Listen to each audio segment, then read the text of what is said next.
All right, thank you for joining us tonight. I haven't had a chance to introduce myself. I'm Reverend Jeff Duncan, the Mission and Ministry Director at Lutherans for Life, and as always, the host for For Life Live. So we are gathered here for another edition of For Life Live, and tonight we're having a presentation. Lined up as a member of our Board of Directors, Dr. Sheila Page shares information about human development science and the realization that the fetus in the womb is capable of feeling pain. Now, knowing this ought to influence our voices and our actions to speak up and care for those who are incapable of caring for themselves.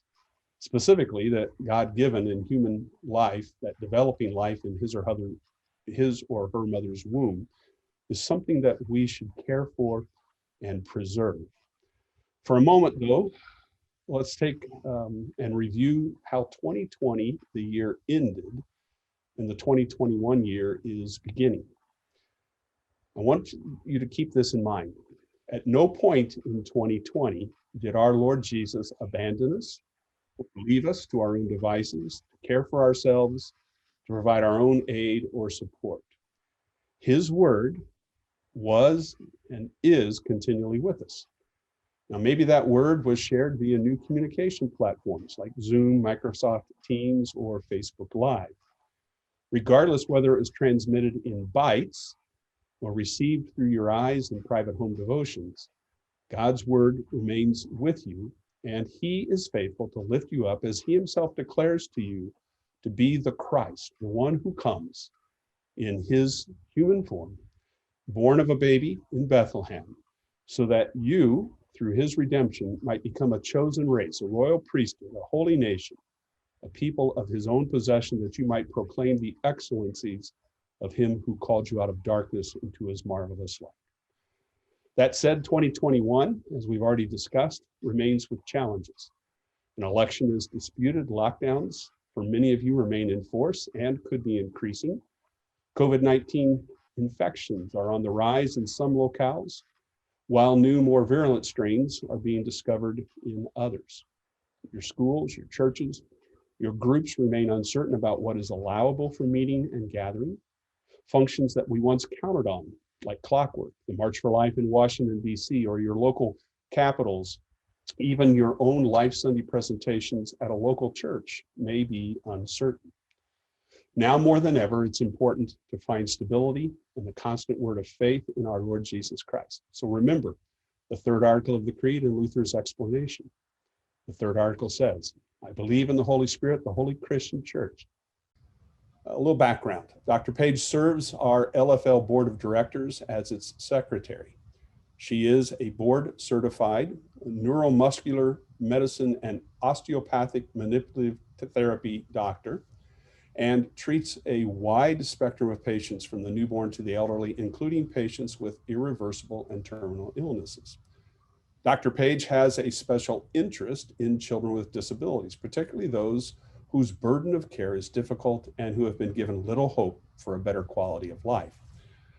So tonight, Dr. Page will discuss some of why she began researching in the area of fetal pain and where she has testified of her findings.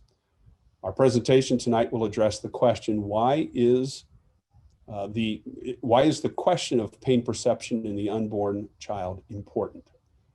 To answer that, she goes on to say, the concept of pain is a fundamental part of our humanity, and intentionally inflicting pain on another human being is a humanitarian issue. When the unborn child is subjected to the abortion procedures that induce death, some people may be willing to accept the destruction of life if they believe it is done in a humane way. When we can connect to the humanity of the unborn, we naturally consider abortion to be unthinkable. And this discussion includes a review of human neurological development and the biokinetics of life in the womb. A little bit about Dr. Page's education background. She is board certified Neuromusculoskeletal medicine from 2006.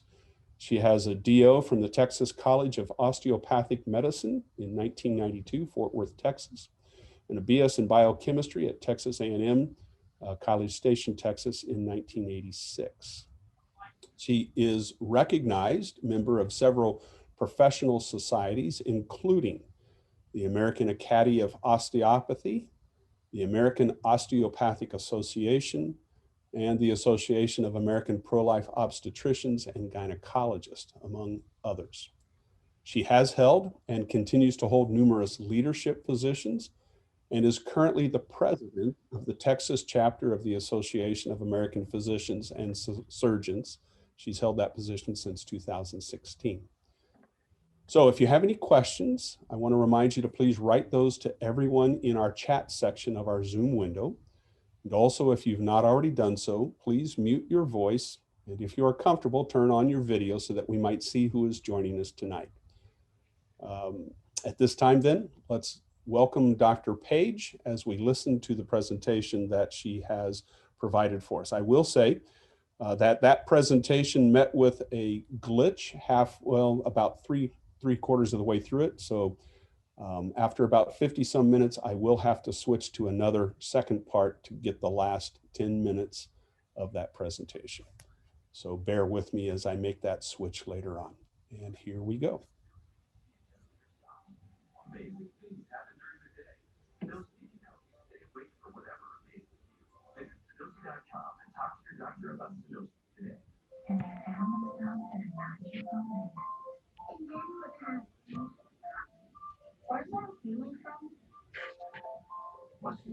Can everybody see the screenshot there? Let me get it started. Sheila Page, thank you for joining us this evening. I know we're actually recording this on a Thursday afternoon because you're probably going to be out of town, but we want to thank you for taking the time to be with Lutherans for Life and our For Life Live audience this night. I'd like you to just take a couple of moments and say a little bit about yourself, maybe some of the things that you have been doing and how you got into this passion about fetal pain research and describing the effects of fetal pain so that our For Life community can know and understand what is happening in the medical community and some of the background that you've been able to ascertain over the years. Dr. All right, thank you. My name is Sheila Page. I'm a DO, doctor of osteopathy, and my specialty is neuromusculoskeletal medicine. So part of my expertise involves the study of human anatomy and physiology, and specifically of the neurological system. And I use that knowledge to treat my patients. So in 2013, when Texas was trying to pass a bill that would have limited abortions after 20 weeks, one of the elements of that bill involved a restriction based on the concept that unborn human child is capable of feeling pain. So I was asked to get involved, which required a lot of study on my part, just because I had never really participated in that kind of legislation before. But it also was not as difficult because it was in line with my expertise. Over time, I was able to pull together enough research to publish a paper and continue testifying. And I've testified in multiple states, including the UK, where I testified to some parliament members by Skype, giving them information that they were looking for on the concept of fetal pain. And the title of my paper is uses the term pain perception, because that's really the term that you're looking for is when does the human being feel or perceive pain in the development process, which is not something we can absolutely prove, but we can use the knowledge that we have of human development and our observation and come to a rational conclusion. Okay, thank you. Dr. Page, earlier you were talking about how you feel that the medical community is resistant to some of this. You want to explain a little bit more about that? Yes. So the medical profession as a whole will not openly defend the unborn child's humanity, basically. It's interesting because on the one hand, we have highly skilled physicians who will rescue an unborn child at an early age, and the surgical skills that we've developed are getting better all the time. So while we acknowledge the humanity of an unborn child in many instances, on the other hand, the medical profession will also support abortion for just about any reason at any stage of life in the developing human. So it's a little bit of a contrast there, but officially the AMA, American Medical Association, and your individual state medical societies will not represent the unborn child in any legislation. I have not seen it yet. When I've testified, the medical profession of that state, the society, always defends abortion, always makes the statement that an unborn child cannot feel pain, and some are very aggressive about it. So unfortunately, we have a struggle within our profession for just letting truth be known. So we've become more subject to dogma and kind of a information warfare, if you will, where we're being told things that aren't true and ridiculed for trying to seek the truth. It does seem as though we live in a fairly schizophrenic era of our culture where care and compassion on one hand for many people comes very easy and can come from the same person very easy at one time, and then a lack of concern for the unborn can also evidence itself not only in the medical profession but in the court systems and the justice system. So Dr. Page, why don't you go ahead and share your screen and give us some of the background that you'd like to today. Okay.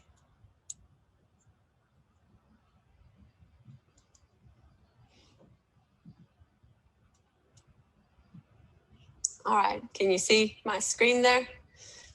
So the title of the paper that I published is The Neuroanatomy and Physiology of Pain Perception in the Developing Human.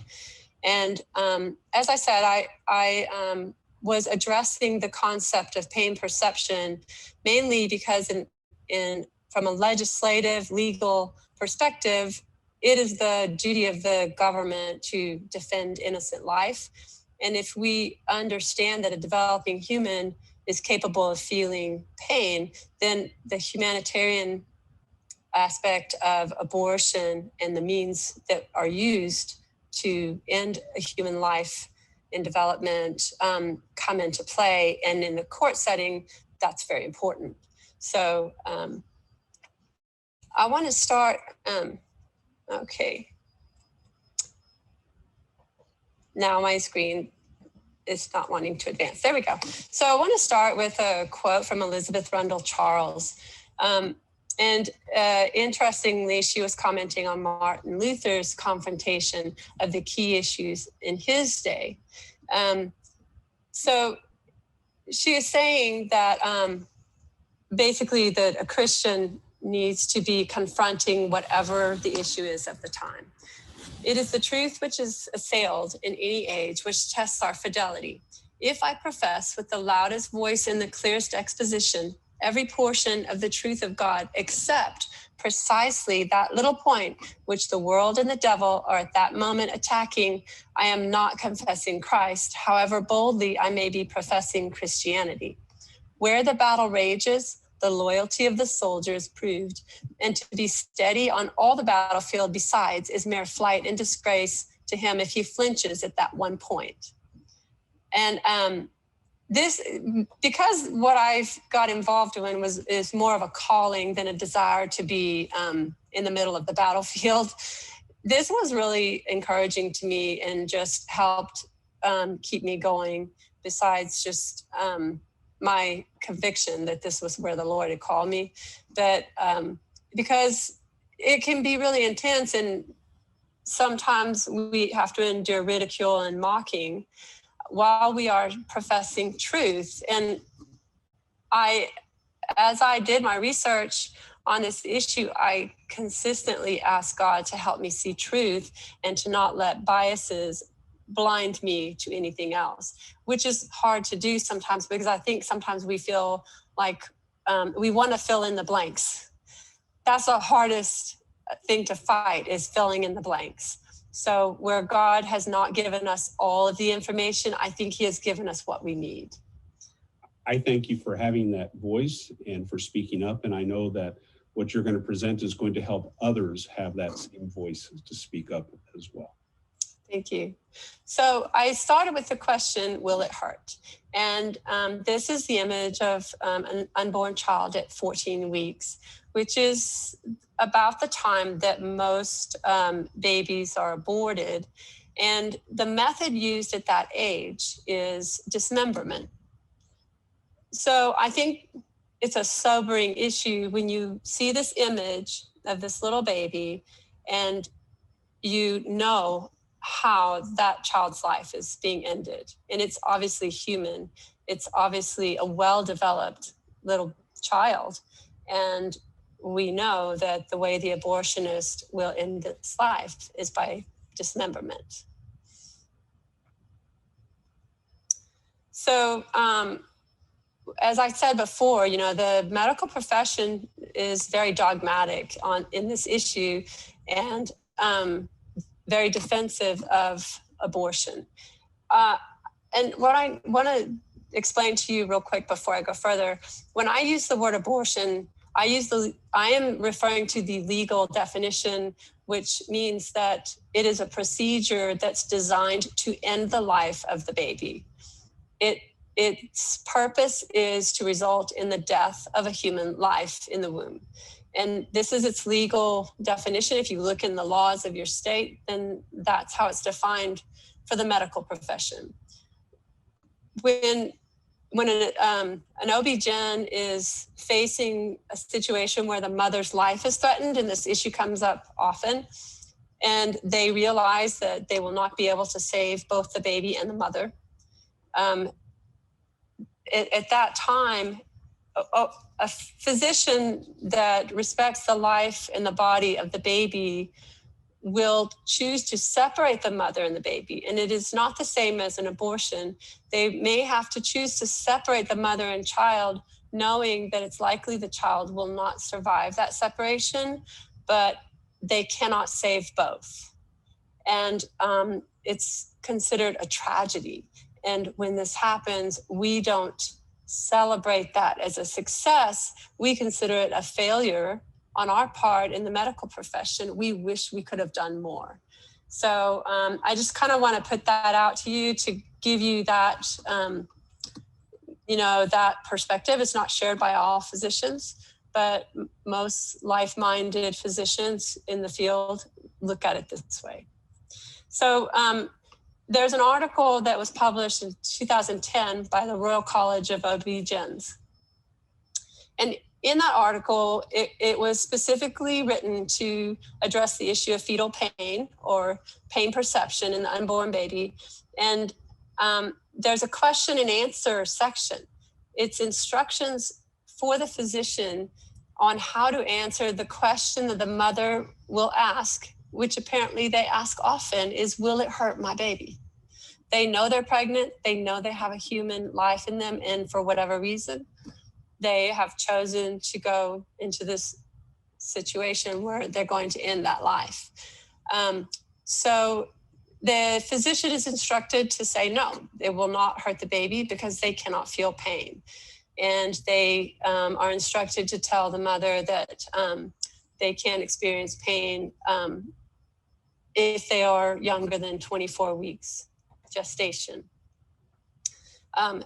And they also describe the pain experience as psychological. So they use several false premises to support their concept. By definition, and other errors, factual errors in the description. And I'll go through some of that. So they also explain to the mother that not only does the child not feel pain, that it could be born showing signs of life after the abortion is carried out. And in order to prevent that, if it's a later pregnancy, they will make sure that there is no life there by basically ending the life early by injecting the baby before it's born. So they're very clear on their intention to end the life of an unborn child. There's really not any duplicity here. They're just trying to sugarcoat it as much as possible, if that's possible. But and this is straight from that article. So I'm not making anything up. This is directly from the article that was published. And it explains that the fetus will almost always die. Sometimes they don't die right away, but they will make sure that the heart of the fetus will be stopped before termination or the abortion, the final abortion, killing of the baby, is carried out. So they know exactly what the procedure is for.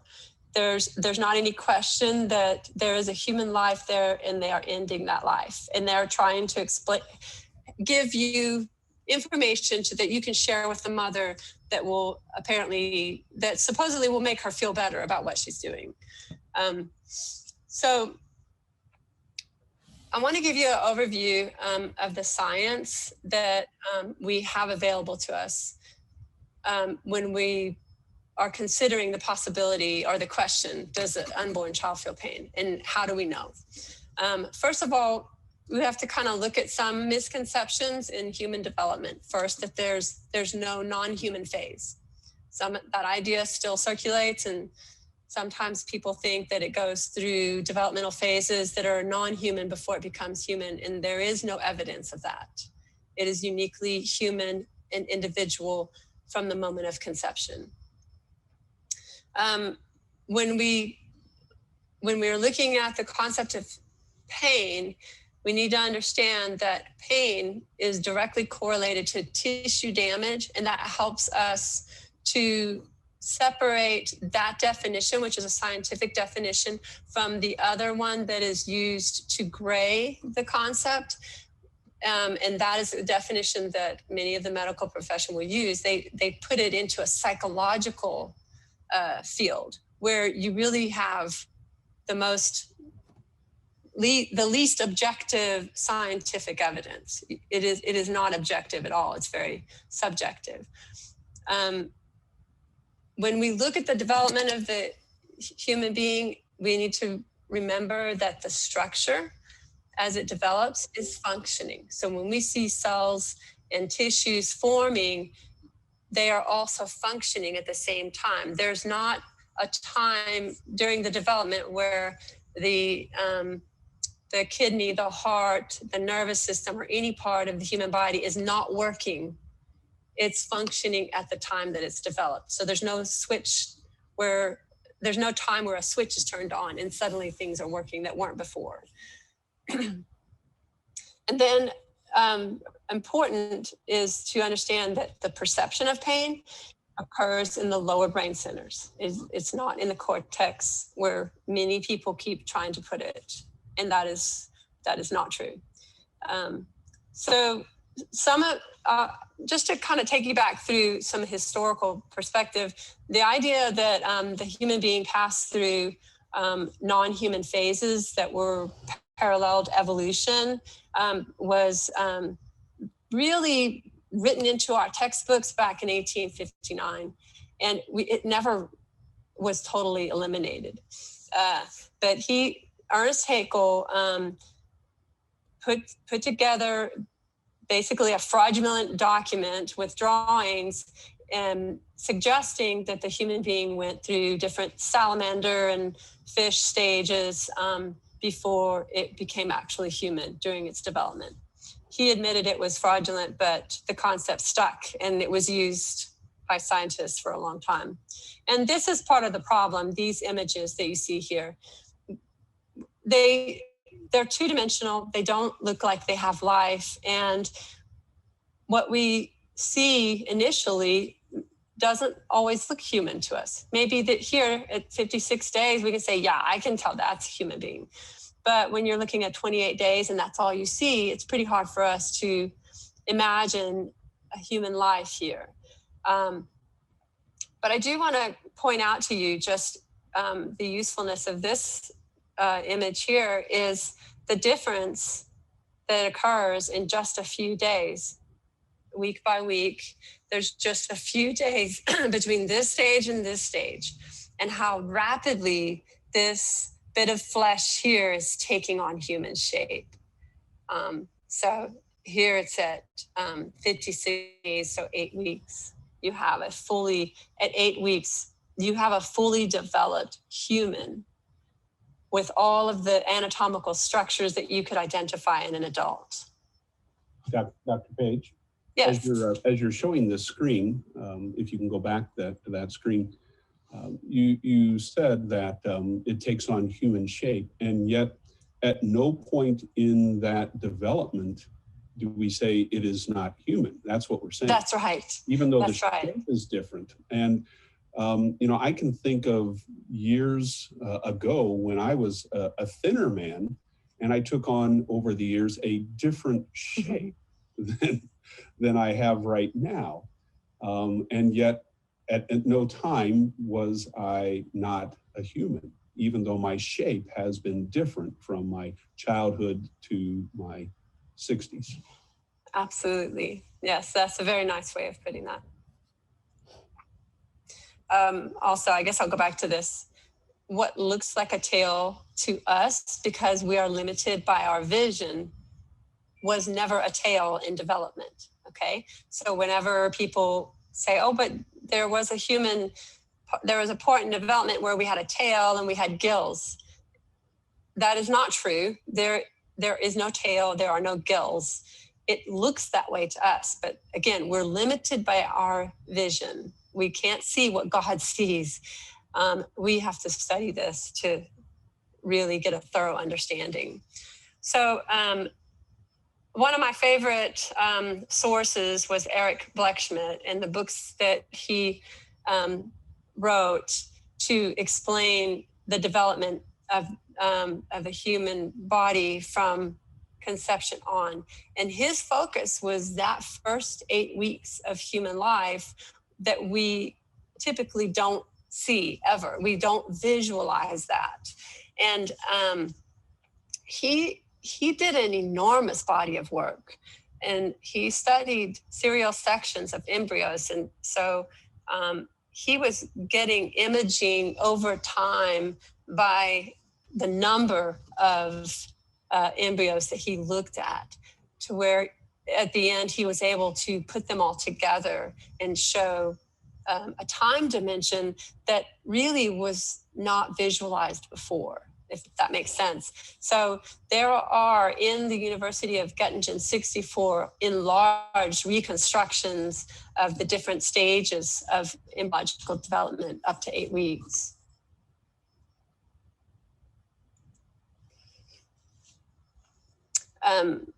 One of the important concepts that Blechschmidt really underscored was that the human being develops from a uniquely human cell. Again, he eliminated any possibility. I mean, he really made it clear that there was no possibility of a non-human phase in development. And that was important because so many people were saying, well, that there was a non-human phase. There is no evidence, and in fact, all of the evidence states from the beginning that it is a human being that is uniquely human, starting from the moment of conception. And again, he developed the concept very well that the structure and function were simultaneously developing in the embryo. So there is no time after the the appearance of the nervous system that it's turned on. Once it's there, it's working and functioning as it's designed to function. Again, that's an important concept because we tend to look at the development of the human being as more of an assembly of structures, which it's not. And it's not a kind of a blob of multiplying cells as some people have described it, not in any way. So let's go to the definition of pain now, because we're still looking at the legal perspective, and we need to understand what we're looking for on a scientific basis. When you look at a objective definition of pain, which you would find in a physiology book, classic Guyton Physiology, pain is a protective mechanism for the body, and it occurs whenever tissues are being damaged and causes the individual to react to remove the pain stimulus. So it can be identified in its relationship to tissue damage. If you look at a psychological definition of pain, it's vague and it's easy to manipulate. And that's the definition used in the scientific papers that have been widely utilized by legislative bodies to declare that an unborn child cannot feel pain. And that definition is that it's a subjective, sensory, and emotional experience that requires the presence of consciousness to perceive, to permit recognition of a stimulus as unpleasant. Very vague, can be really distorted in lots of ways. And it's useful if you want to just dismiss the idea of pain.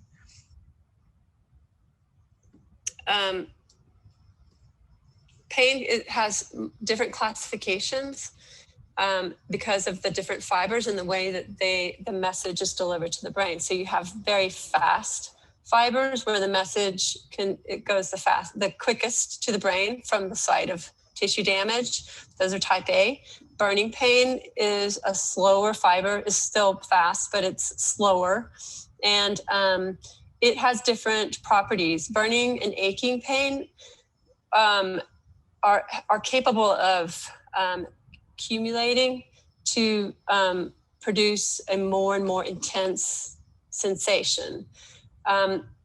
So burning and aching pain actually constitute some of the most intense forms of human suffering because of the way it can accumulate. When you have large areas of your body that are being crushed or burned, that sensation just summates in the brain and produces an intense suffering.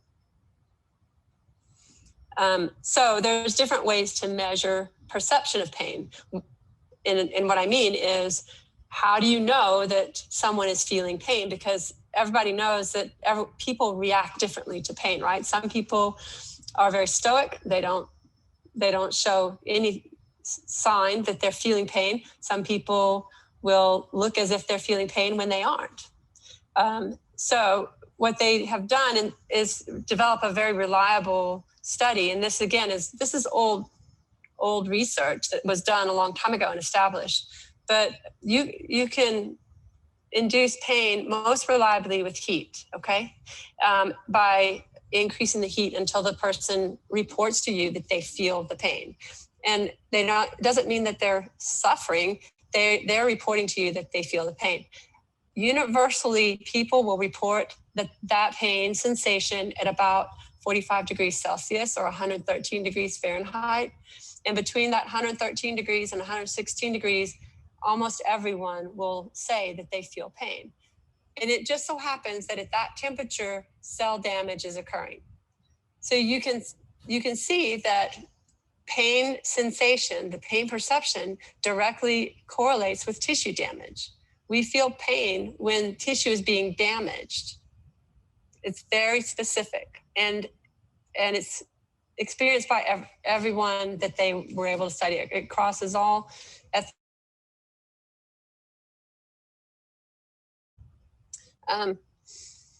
so that allows us to distinguish between a pain response and pain threshold. Everyone feels a pain sensation when there's tissue damage. They just respond differently. And your response to pain is something that changes and develops with time in your life, depending on your life experiences. So now we're going to look at the anatomy. And this right here is the human cortex, where your language and your memory and a lot of your more complex mental processes occur. This right in here is the subcortical pathways. Down here would be your spinal cord coming up into the brain area, this being midbrain and pons. And these areas are the lower brain centers. They're called the lower brain centers. This is where your pain perception occurs, okay? This is also where consciousness is seated, is in the lower brain centers. All of the pain fibers terminate here, meaning this is where they end up. And that's where the message is delivered. So the pain perception center is down here. It's not out here, okay? The message is delivered here, and from that point, action is instituted. So that is called the reticular activating system, that lower center that I was showing you. That's where almost all of the pain fibers are delivered. And from there, the entire nervous system will be activated, alerting the human being to the fact that tissue damage has occurred and something's wrong. And it will create a sense of urgency. It will awake you from sleep, and it will instantly cause the person to withdraw from whatever that pain stimulus is. It creates this aversion. You want to get away from the pain. The few fibers that pass through the system up to the cortex do so in order to localize the pain. That's not pain perception. That's more detailed information telling you exactly where the pain is. And those are type A fibers. This is just another kind of diagram to show you the lower brain center, where all of these fibers are terminating, creating that pain response. And up here is just a kind of diagram showing you that some of these fibers will pass through to the cortex to give you the information of exactly where the location of damage is. This is another diagram, and this is drawn out to kind of help you with the next slide. But here you have the painful stimulus, okay? And it comes through, enters the spinal cord here, travels up the spinal cord, into the brain, to the thalamus, where right in here you have your pain perception, and the message is then relayed to the rest of the body to cause you to get away from the pain. In the medical journal, they have a little arrow out here, and it's labeled perception out in the cortex, where perception is not located. And yet this error is in the journal. Here it is in the journal. You can't see it as well. That's why I pulled it out into a diagram. But this is repeated over and over again in the medical literature. And amazing, you know, that it can be a falsehood, and yet it's used successfully in court, you know, in legislative bodies and in hearings, because no one challenges it. But if you asked a neurologist who was very well versed with the neurological system, he would not tell you that there's pain perception in the cortex, because they know better. But most people involved in this debate do not know, and they don't bother to go back to the basic science and learn. So that's, you know, that's just part of the problem that we're facing. Dr. Page, are you saying the neurologists will tell you there's no pain perception that's signaling out to the cortex, but you're saying that other journals will continue to put that out? How come it's not? That's right. It's just not challenged. It's not challenged as a factual error, because it's politically, you know, it works. I mean, if you look at who's funding the medical journals, you start to understand why information that's not factually true continues to be propagated. And I think that in this last year, that has become more evident than ever before. A lot of articles were published that were completely fabricated. And it took a lot of pressure from doctors that had the courage to challenge it, to remove those articles. Okay, are you saying that one of those is the AMA that presents this? Yes, the AMA, the Journal of the American Medical Association put out a paper, and in fact, that picture I showed you was from the Journal of American Medical Association. There's two articles that are used over and over in the legislation. One is the 2005 JAMA, Journal of the American Medical Association article, and the other one is 2010 RCOG, the Royal College of OB-GYNs from the UK. Those two articles are used a lot, and they're cited over and over again to defend abortion. I looked at a lot of papers in my study, and I put together just kind of a general chart to show you some of the stages of development that are important in looking at this. And as you can see, when it comes to pain perception, at the cellular level and the thalamus, it's pretty broad span from 7 to 20 weeks. That's because the human being is growing, and as they're growing more skin and structure, then they're developing more pain perception. It just is really a growth function, not so much whether or not they can feel pain at 7 weeks versus 20 weeks. There's just more receptors there at 20 weeks because they're bigger. So what's interesting is in the journal articles, they put a specific focus on this stage right here, 20 to 22 weeks. And it's another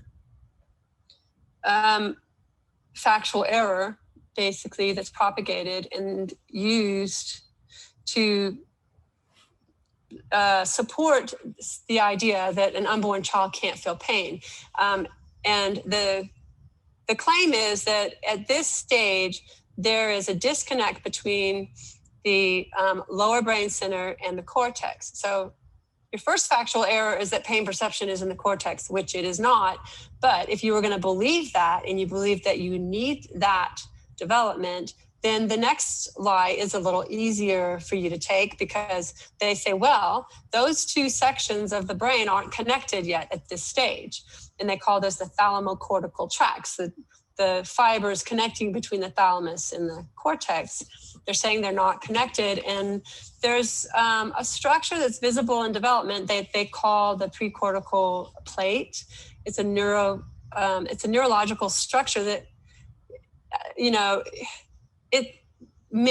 can look at it and say, oh, that looks like a barrier, which it is not. There is no barrier. The nervous system develops as a unit, and it's never disconnected at any time from the beginning that it appears, which is early. You see the neurological structures early in the development, and complete structures that are very easy to identify by 7 weeks.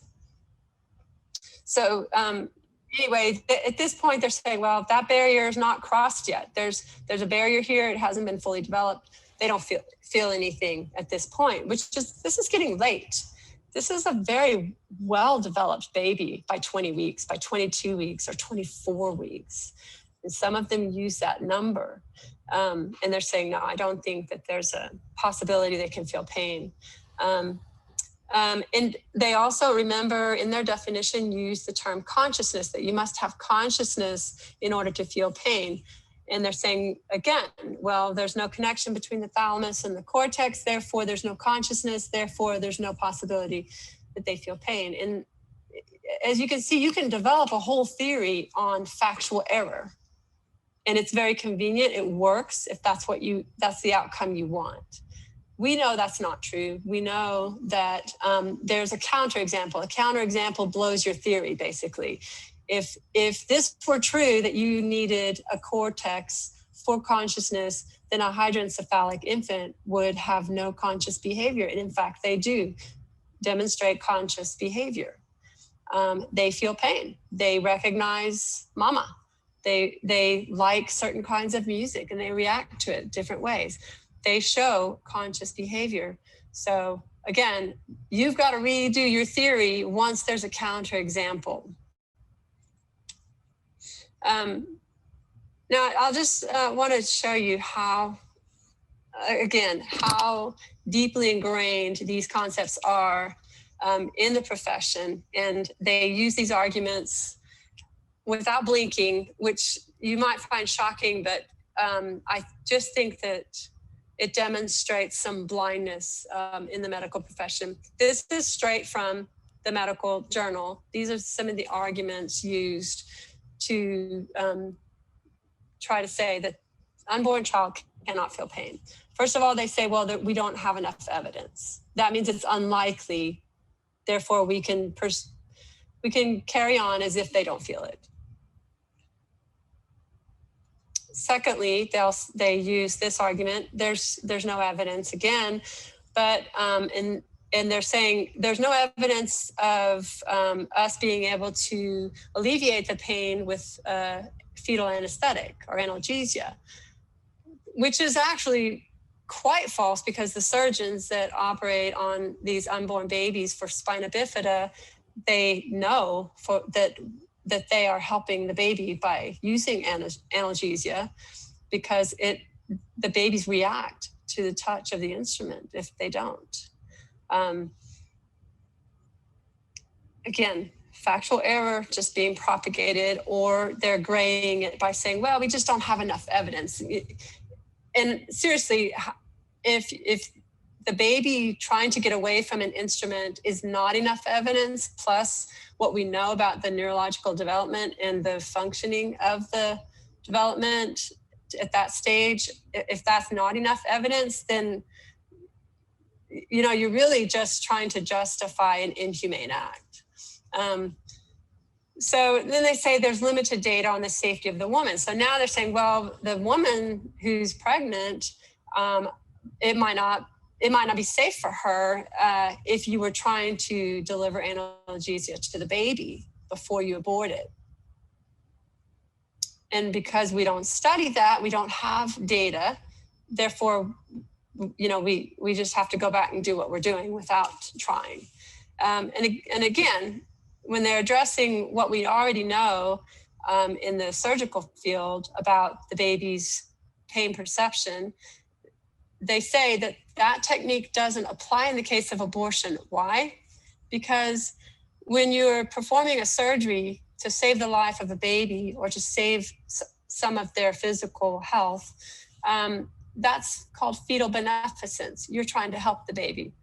Obviously, in abortion, you are not trying to help the baby, therefore it doesn't apply. And this is a direct quote from the journal article. In the context of abortion, fetal analgesia would be used solely for beneficence toward the fetus, assuming fetal pain exists. Instead, we should focus more on that pain-related thalamocortical pathway, which we're never going to find the answer, in that area because it's a false pathway anyway to look for that for your answer.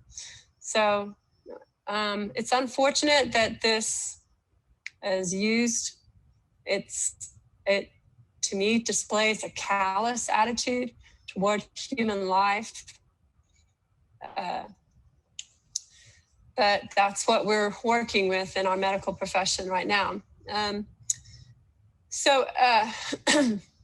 What I thought was interesting was that finally, back just in January of 2020, there was a turning point in the attitude of the scientists who had originally published these articles or contributed to the articles on fetal pain. And after re-examining all of the evidence, they realized that they could not in good conscience say that a baby and the time frame they used was 12 to 24 weeks. They could not in good conscience say that unborn child couldn't feel pain. they just couldn't do it anymore because they felt like all the evidence was pointing to, they do feel pain.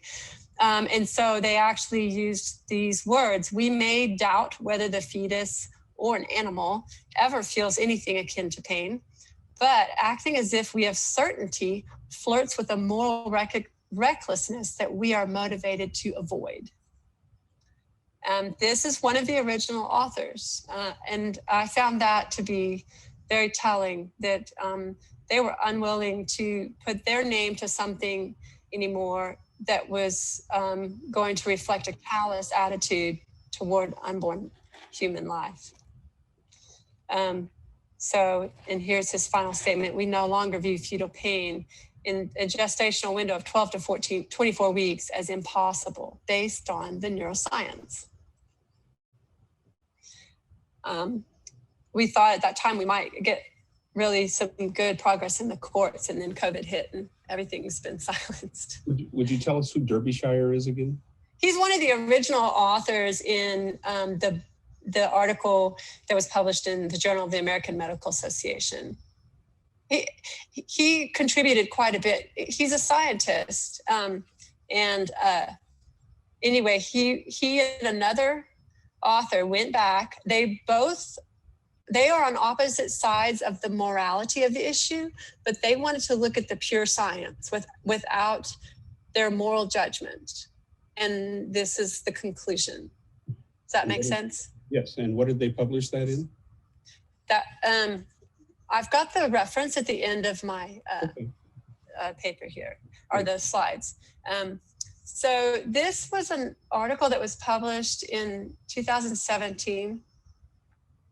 It came out of France, and what they had done was use technology that was never available before to image the nervous system of an unborn child. So the technology is pretty advanced, and they use staining techniques, and they mapped out the nervous system at early ages, and they were able to identify sensory nervous system and how well developed it was. So if you look at this one, this is gestational week 8, which would be developmental week 6. There's that 2-week difference, between the time of the last menstrual period versus the actual time of conception. So gestational week would be from the date of the last menstrual period. So at that point, the baby's been developing for 6 weeks, I hope that makes sense. So look, this green is all the nervous tissue that was stained, okay? And down here is an image in the brain of the cranial nerves that contribute to the sensory in your face, around your mouth, the eye, the ear. There's the hearing up in here. And most of these are sensory, and look how well developed they are already at gestational week 7, which is 5 weeks of development. The baby's, it's 5 weeks from conception. It's finely developed already. And here it's even better illustrated. So this is 7 weeks, and this is a little hand. And these are these are actually specific nerves in the different colors, but they're sensory motor nerves. And so you can see at 7 weeks, 8 weeks, 9.5 weeks, the development is extensive and is very advanced. Down here, you're looking at red and green, which is motor being red, motor nerves, and the sensory being green. And if this is a hand up here, this little foot, okay? Look at the surface of the foot at a very early age, okay? This one is 9 weeks gestation, which is, it's 7 weeks since conception. It's almost covered in sensory nerves. You see that? Same with the hand. And they showed that by 8.5 weeks, the surface of the hand is almost completely covered in sensory nerves. And at that time, they are functioning. There's not a little switch turned on later. they're not asleep. These are functioning sensory nerves. So this little baby, even before 8 weeks, is already very well developed, and the nervous system is extensively developed, and you can see it here, which is amazing. We can actually visualize it, which we have not been able to do before. This is just another image that was there. And what's so interesting is this, if you took an adult mapping of the nervous system and put it side by side, it's the same distribution. So very beautiful and very telling of what we're seeing. So again, as the other authors had concluded, we have sufficient data. We have plenty of data to show that an unborn child can feel pain.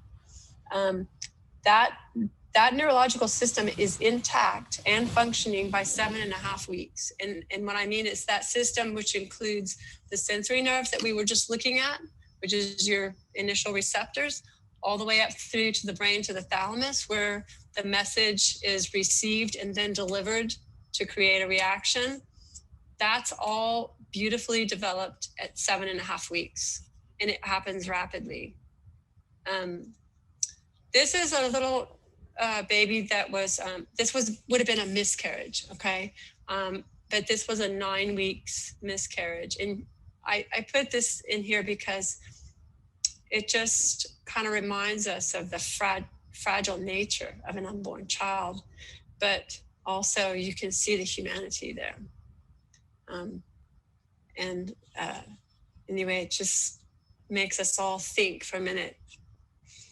And again, these kind of images are our problem because they don't look like human life, but we have so much better available to us. We have video imaging now that's been used, and beautiful pictures, and I'll show you some of those, like this one.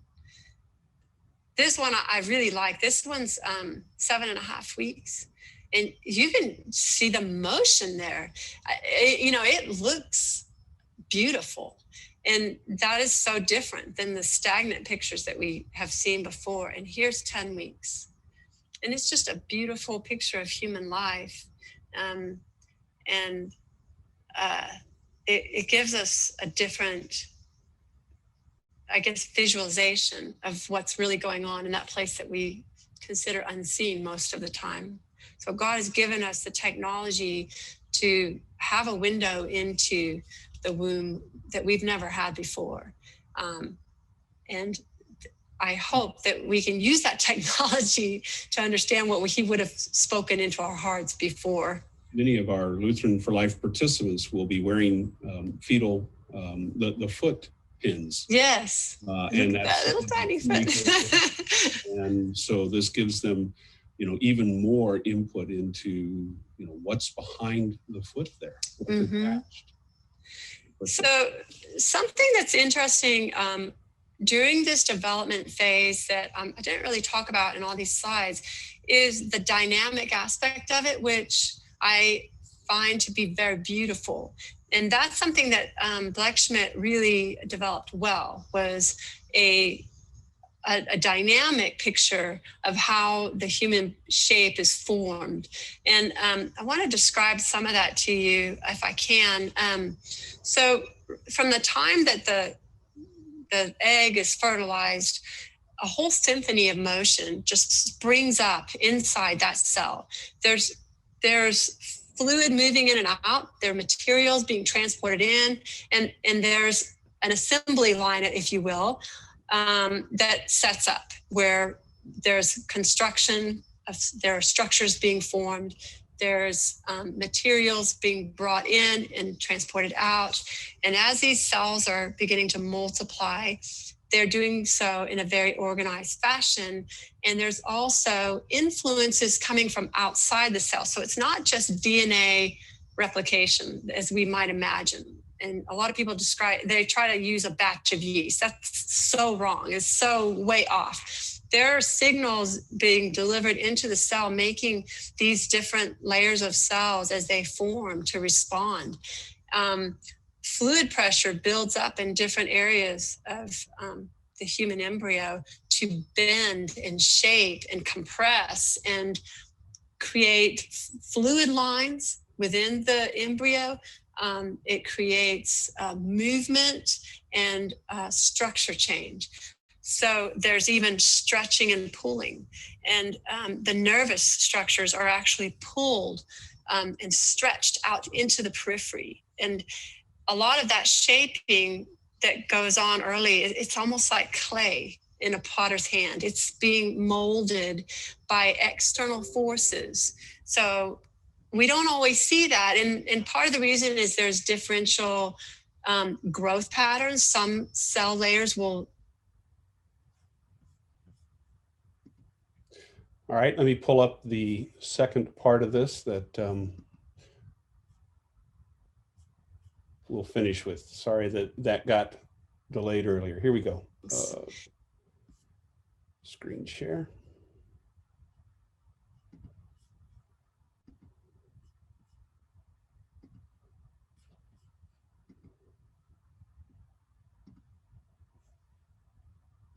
It's critical, and because as that motion is taking place, the ribs and the muscles are all developing, and they follow the motion. It's almost as if the motion is creating the structure.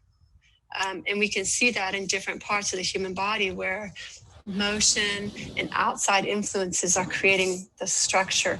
And in fact, function creates structure in some of these. So when you look at the development of the human hand, it can be explained that way. The skeletal elements, the bones, outpace the rest of the hand in development. So the bones are growing fast, and the tissue in the front, the fascia in the palm, can't keep up. So what happens is you get a bend. Okay, so as the skeletal part is growing and there's resistance here, it pulls the little fingers down. And at that time, there's no joints. There's just this soft skeletal structure that's outpacing the fascia in the front. So it's pulling it down. The lines of force that are pulling create your ligaments. So the motion is creating, and the tension is creating your ligament. Where the bends occur is where the joints form later. Does that make sense? So the motion, as it's, doing this, because it's being pulled down, and then this begins to grow faster in the front, but this slows down in the back. And so then it pulls it back up. And so as it's growing, you get this motion like this, and that's shaping the joints and the muscular structure in the hand. It's really beautiful. And all of the human body is developed in a similar way with structure and function. So it's as if the hand of God, it's the way I see it, the hand of God creating this motion, and it's an intimate relationship between the creator and the being, right? And the creature. I think it's very beautiful. So I view that human life, that human development, as something to marvel at. And we should all marvel at it and not seek to destroy it, which is so much of what we hear over and over again in testimony. And I want to close with just this quote from Alexander Solzhenitsyn, who survived the Russian gulags, to tell the rest of the world the story of just how cruel human heart can be. And what he said was, to do evil, a human being must first of all believe that what he's doing is good. And I would say that in the abortion,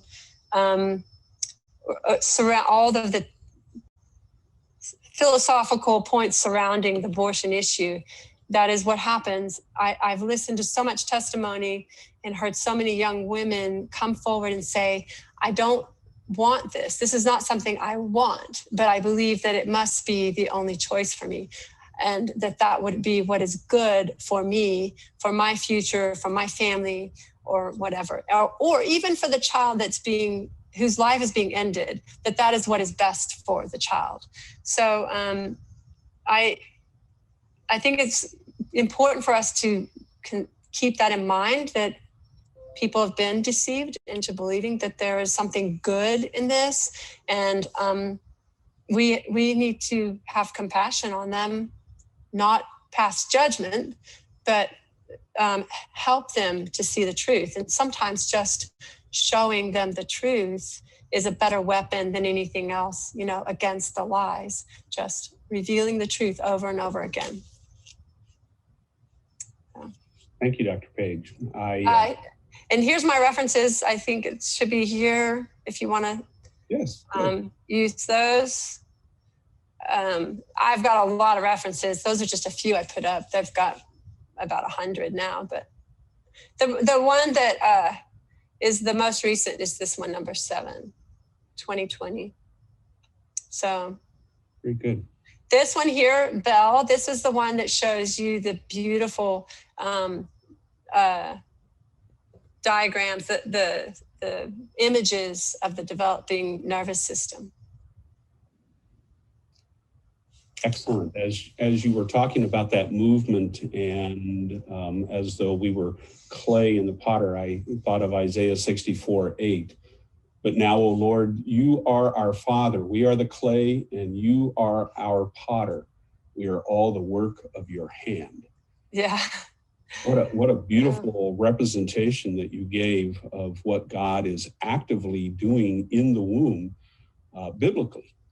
Yes. The creation of the potter and we the clay being knit together in our mother's womb, as we say in Psalm 139. Yes. Wonderful presentation. Do you have any inside information, or do you have anything to say about pain-capable abortion bills, or the legislation that is going forth in different states, and things that we can do as an organization or individual people to help get this information into the right hands? I don't have a lot of information on any of the newer efforts. I think we were getting close to being able to make the case that a human life is present in the womb at all times, and it needs to be defended as innocent life, and that it's inhumane to tear it apart at an early stage or at any stage. The bills that made it to the higher courts usually were not the pain capable ones. They would, the abortion industry did not want to try to defend that point. I think that's because it's very hard to defend that when you have clear demonstration that a human being capable of being tormented in the womb is present, and it should be defended. It's very hard for them to defend killing it, especially the brutal ways that they're using. So they usually take some other procedural issue to the courts, and we still have a lot ahead of us, but I know that people keep trying. I know that legislators keep trying to bring this up. And I think the more that the issue is brought forward, the better we are in general, because the public needs to have it in their own hearts that abortion is an unthinkable solution for any problem. And when we get to that point, which I think we were really close a year ago, where more people did not support abortion than did, the ones that do are very loud. But the more we know, the harder it is to defend it. I would say that. So, but I don't know where we're at with moving things forward. You say that you think we were closer a year ago, and what do you think has happened since then? Well, once the whole COVID issue rose, it to me, it overshadowed everything. So it doesn't mean that people still aren't thinking about it, but when our government structure doesn't demonstrate a reliable justice system anymore, when it looks like we don't have a lot of control over our constitutional rights.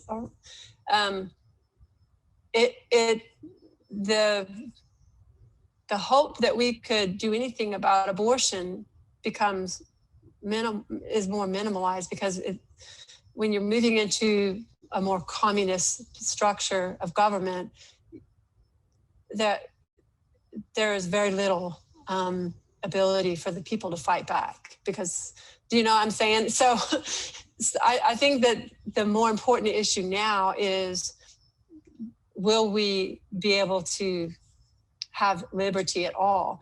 I think if people have liberty, they make right choices just because they instinctively know what's right, even if they might be deceived into thinking something else.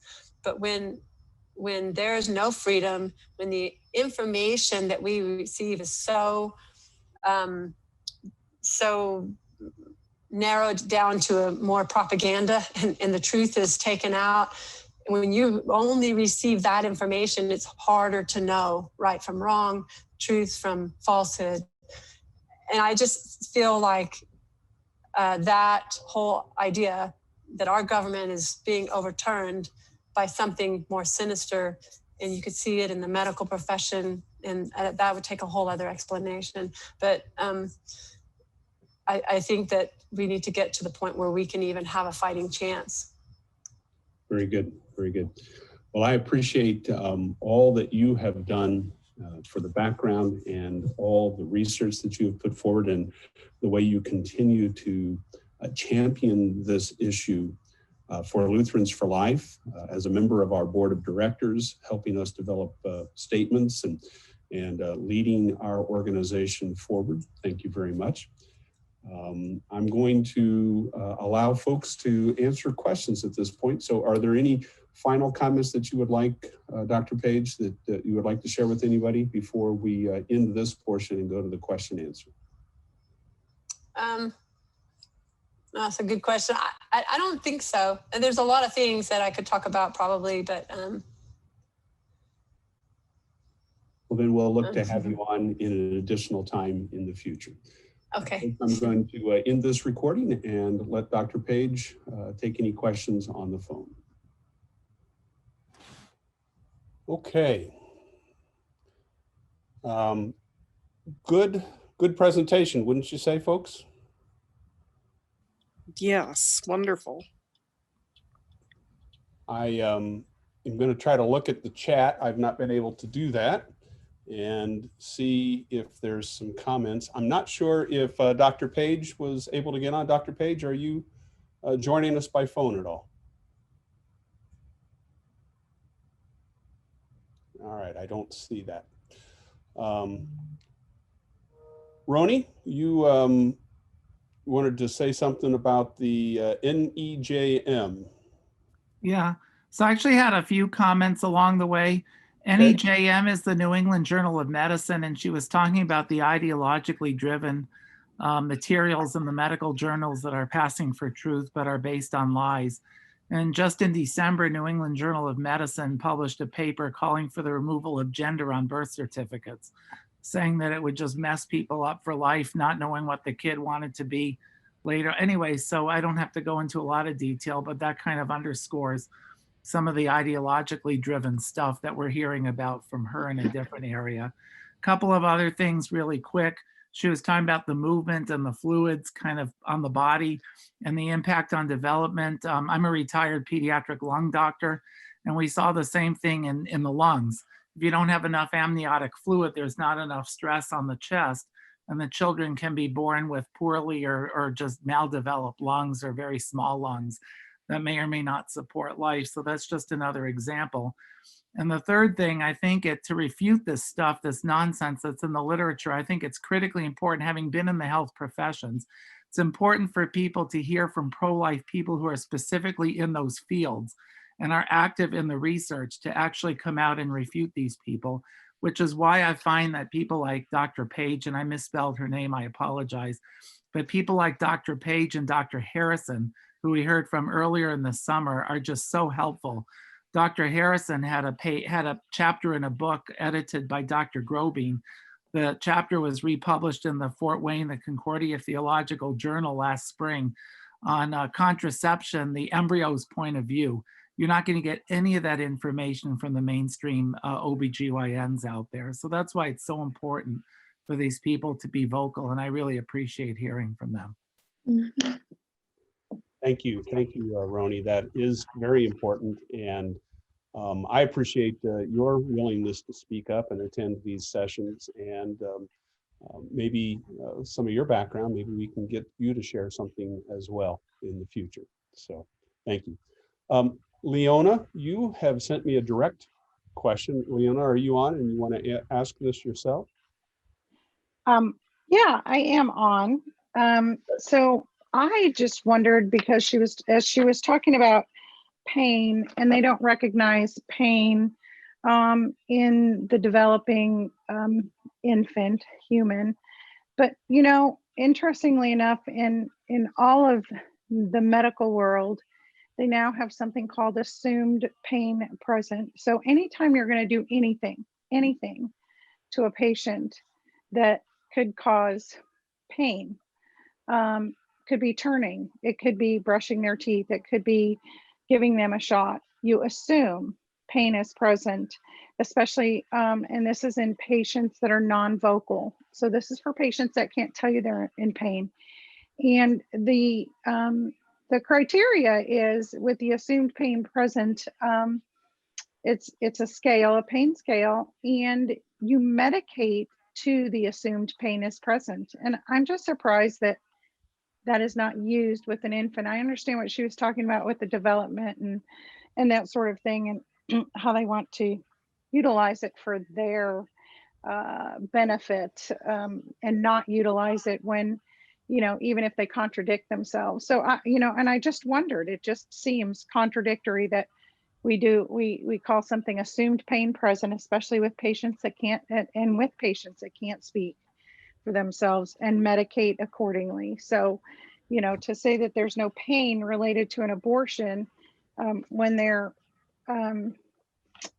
removing fingers, toes, hands, feet, dismembering the body basically before they deliver that child, to say that there's no pain is just, ignorant. So I just wondered if, going at it from that direction, if that's of any benefit. And then the other thing she said was talking about, not judging people. And, we certainly try very hard not to do that. I have difficulty, especially with nurses that, are abortion minded, and that have children. To me, that's just a complete disconnect. So, I think anything that Lutherans for Life can do to help some of us make that connection would also be good. Honestly, to be able to sympathize. I have a hard time sympathizing with a grown adult that knows what pain is and knows what abortion is. But well, Leona, let me address that second part first. As a Lutheran pastor, we all know that we are capable of sinning, even though we know we shouldn't sin, even though the law has been proclaimed, be holy as the Father in heaven is holy, and yet that is a word of law that proclaims to me I'm not holy. And so when I recognize that I'm not being holy, I need the gospel to speak to me. When I'm crushed by that law that tells me how terrible I am, I need the gospel to tell me, and yet you are forgiven in our Lord and Savior, Jesus Christ. And I think that might be the thing that you can apply to those folks who are making choices, what we would call sinful choices, what the scriptures would call sinful choices, and participating in activities that bring about the destruction of human life, or do not affirm what God has given. And yet that is still a person whom God was born into the flesh, grew and took on their sins, died on the cross for them as well. And that is why we at Lutherans for Life say we are gospel motivated. We want to present that forgiveness of sins and rescue people from the sure and certain destruction that comes by the law, with the gospel that says, yet in Christ you are restored. So I hope that that second part can help you with your concern there. And it's a right concern. I certainly understand it. Look to the gospel to help address you there. In the first part of your question, why are we not applying the APP pain scales to abortions? And I think Dr. Page would probably agree here that the term beneficence, pardon? I think the term beneficence is at the root there. In surgical procedures on infants that are in the womb, analgesics and pain stopping procedures are applied because it is of beneficence to that infant in the womb who would react negatively. And as the Dr. Page expressed, when these instruments start to cut into them or approach them and they feel them, they react instinctively to escape them. It is a part of the nervous systems that are being developed or have already developed within those children. But as she pointed out, in the abortion procedure, they are already recognizing that their purpose of doing the abortion is to end the life of that child. And if that is your goal, if you are already set on destroying life, you are not going to be worried about the beneficence of that child's feelings of pain. And in fact, the very thought that this child feels pain, and I think this is where the argumentation goes in the medical journals and what Dr. Page was talking about in the medical societies, is if you begin to allow the fetal pain to be acknowledged, that this exists, that the nervous systems are actually functioning in these weeks of development, early weeks through to the full development of that child, then you are faced with, are we not being humane in these abortion procedures? And that does cause these conscience pricking ideas that abortionists have to deal with. And I think this is one of the things that many of those who have turned from the abortion industry and left it will probably talk about. The things that they discovered along the way that caused their consciousness to be pricked, that is no longer just an object, cells of tissues, a clump. It is actually a human being, and they're not being humane to this other human being. Others, would you like to comment on this?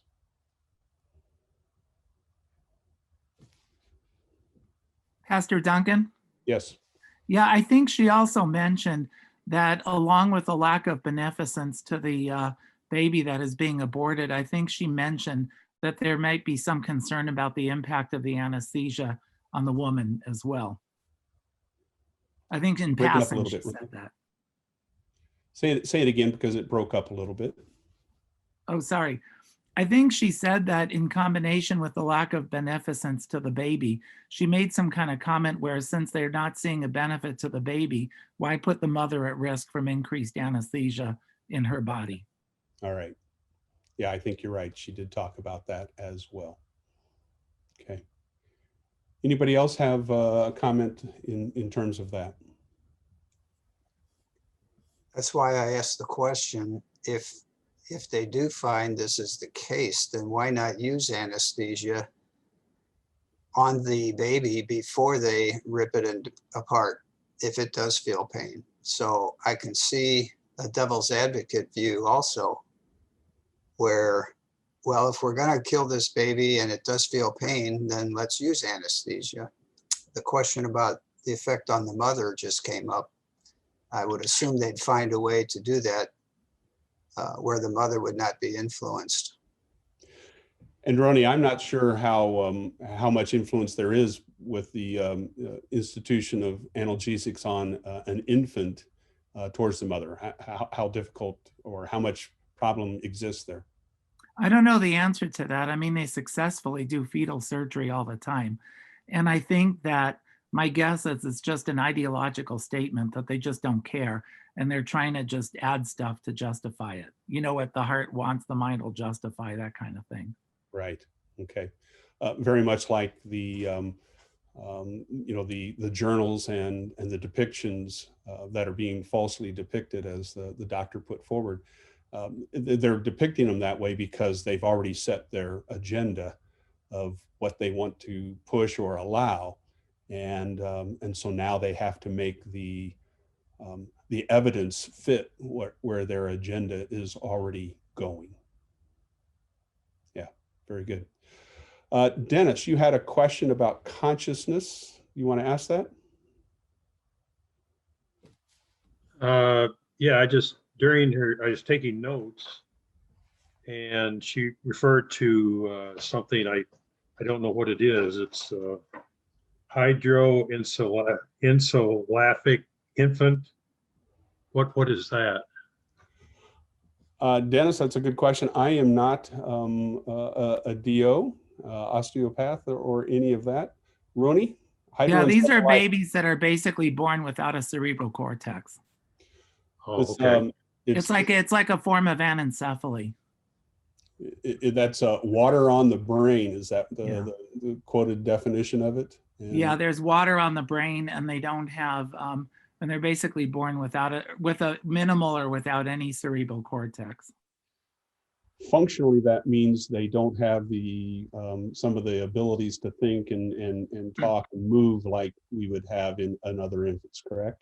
Exactly. And what she's saying was that those babies are I don't remember the term that she used, but she said that's kind of the counterexample, right, to the concept that consciousness, that it does not require it doesn't require pain perception, and consciousness don't necessarily require a cerebral cortex. and that was a good point with that counterexample that we need to be able to discuss that with and show that to others. And I think the counterexample in visual that Dr. Page provided for us of all of those well-developed nervous system stains in the limbs and the body of the fetus, beginning at 5.5 weeks or 5 weeks of gestation, and 5 weeks from conception, that those are great counter arguments for those who would say, well, there's no pain in the baby, in the fetus. Here you have physical visual evidence that we didn't have before. And I think that as everybody goes to our Lutherans for Life website and pulls this presentation up off of our For Life Live pages, just put in For Life Live and fetal pain, and I'm sure you'll be able to search it. It'll take a couple of days before this is up on the web. But you can take some screenshots of those presentations, or you can go to the actual evidence, go to the journals that are cited at the end, and you'll be able to take that and share that with others to help them understand, no, this is the development. This is what God is doing. And as she said, there's no place that these anatomical systems don't function. They begin functioning as soon as they're produced, as soon as they're developing. And even though they're growing larger in their focus and there's more nerves being produced over the weeks, even those early nerves, they're still functioning. They're still actively engaged in doing what they're supposed to do.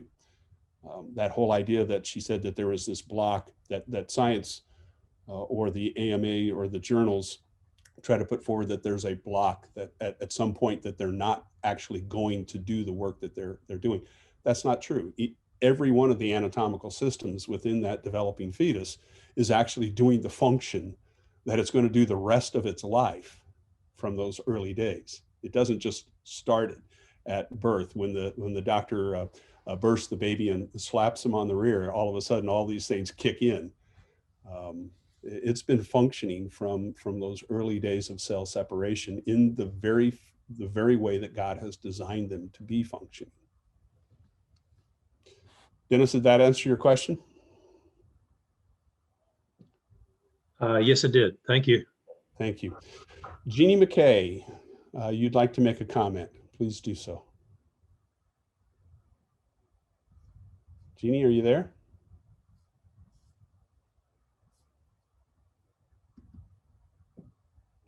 Take yourself off mute, Jeannie.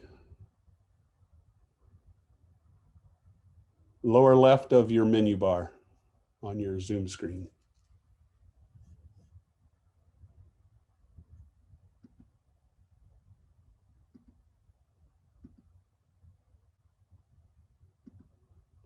Can you find it? There we go. There you go. Okay. Well, early on in Lutherans for Life, You'll have to speak up more. We can barely hear you. Turn your sound up or something. what can I do to make it louder? Anyway, early on in Lutherans for Life, one of the founders of Lutherans for Life, he was Reverend John somebody. Do you remember that, Jeff? He was, I think, an ALCA or LCA pastor at the time. And he had a young, this is just for information to think about and think about deeper, I think. He had a young girl come up to him, assumedly for counseling, but what she started out saying is that, you know, I'm pregnant now and I've got a doctor and I've been following all the rules and regulations. She didn't say it that way probably, but done all the things that I'm supposed to do. Stop smoking, you know, stop eating the wrong foods, whatever he had told her. And I was confused at first, and then as I got more into the movement, I thought, yeah, this is really true, that an attitude can do a lot to either help people turn around to the truth, or they can make them angry and frustrated and going to go on their own way and decide what they wish anyway. So when I think about everything I've experienced in LFL, and we talk about how do we get people to understand the whole deal about human life and how valuable it is. So anyway, this girl went on to say, and she said, I've done everything the doctor told me, but I have also talked to an abortion agency and I'm going to be getting an abortion. So one of the big challenges, I think, for all of us is to know how we approach people when we talk to them, young girls and their parents, about the decision of abortion, and how to encourage them through the help with God and the Holy Spirit to lead us in the gentle way to try to encourage them to think the right way and have the positive attitude toward the young little one that's in the womb. Something like that. What do you think? I think that's well said. Anybody else have any comments on that?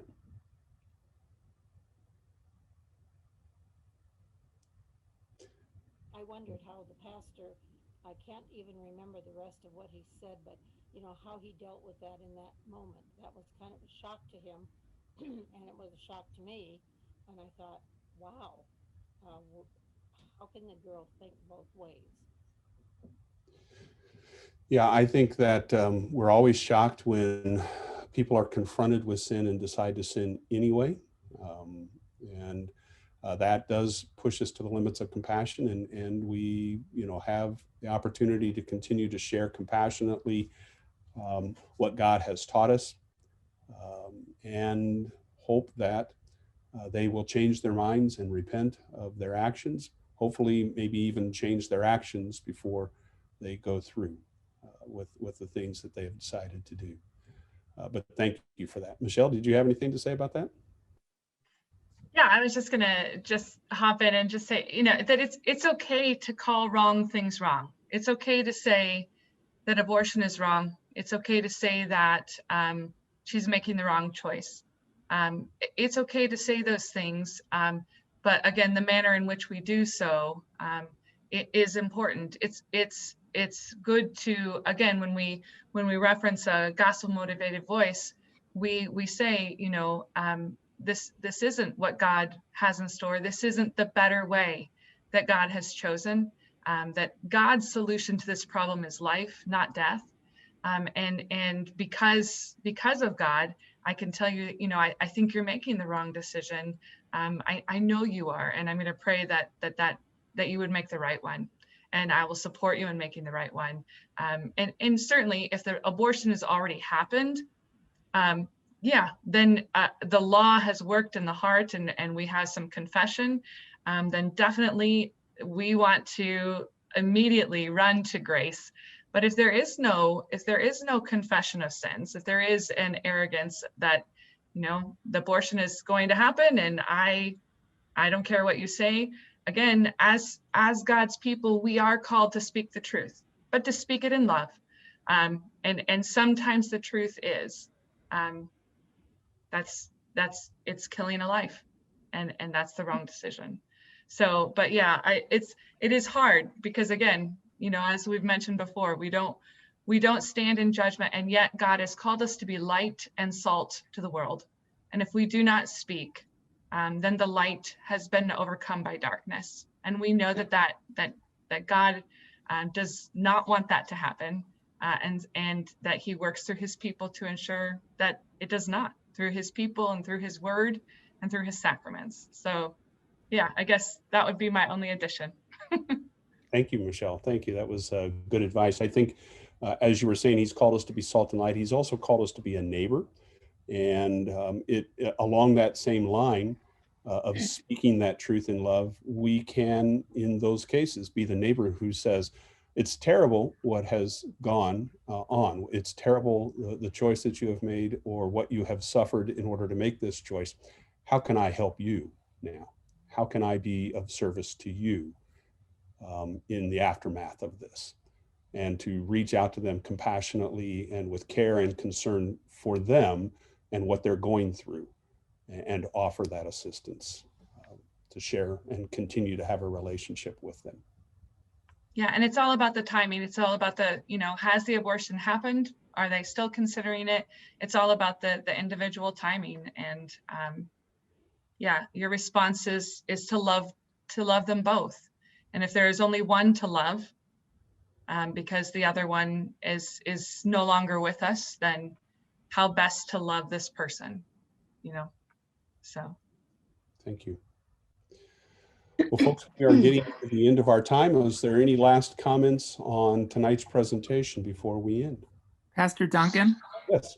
Yeah, just a couple of things real quick.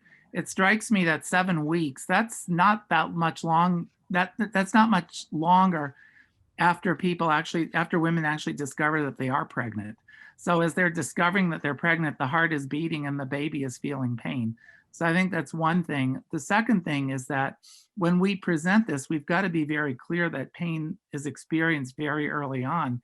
But on the other hand, we don't want to have people leave that with the concept, well, then it's okay if we say take a morning after pill because the baby is not feeling pain. I mean, even destruction of a one cell baby is immoral. It's against God's will. It's the fifth commandment that you're breaking. So I think we've got to be careful in how we present some of this as well. Excellent point. Excellent point. And I appreciate you bringing that up because we don't want to, through our insistence of fetal pain, push more and more women towards that morning after pill as the quick solution. So very good. They will still have to deal with the after effects, the consequences of the fact that life has been given by God and they have chosen to not receive that gift that God has chosen to give them. Yeah, very good. All right, in 2 weeks on January 19th, a author, Marie McPherson, who has written some publications for Lutherans for Life, is the mother of several children, and she is going to share a presentation called Mothers of Many in the Body of Christ, Longing for Love, Validation, and Encouragement. She says that pro-lifers know the importance of showing love to the abortion-minded, not just during pregnancy, but also after birth. But what about married moms in the church that we don't see as at risk? They don't need our support, or do they? And so she's going to get us to be challenged with the idea that the culture of death that we stand up against, even Christian mothers, and perhaps especially mothers of large families, may be lonely, misunderstood minority. How do large families fit into God's plan for his kingdom? What motivation do these mothers of many have in a world where everything is against them? And how can you concretely demonstrate Christ-like care for young families within the church? So we will be joining her at 7 p.m. Central, 8 p.m. Eastern.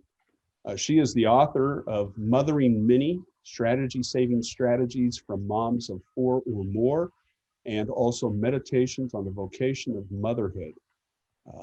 So she's going to spend some time with us and talk to us about how we as a life-affirming group can come alongside those families who have chosen to have many children. We thank God for them. And she's going to tell us a little bit about some of the struggles that they face and how we as organizations, Lutherans for Life and church members, can help face some of the situations. So the Lord be with you all. We'll see you in 2 weeks, January 19th, and may God bless your time apart. Good night. Night.